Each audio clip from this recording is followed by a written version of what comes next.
Hi there. So, on a universal joint aftermarket part, the zerk for the greasing, it's go like it's going like this. So how can you do the service? How can you put the grease gun in? Even a 90-degree angle one could still not be able to fit in. So what should you do?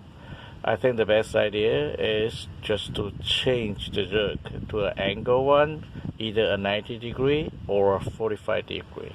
I'll do this later for you. Thanks, bye. So this is how I do it. I change to a 45-degree.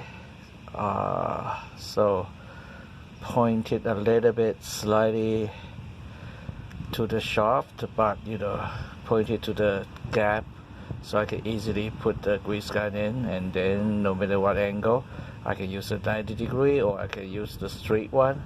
So easy to get the U-joint grease.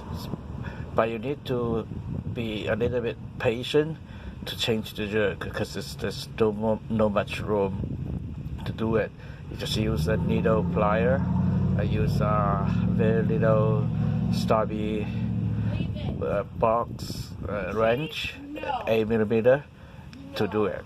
Okay, so yeah, you can get it done maybe about within half an hour or so. Okay, thank you for watching. Bye.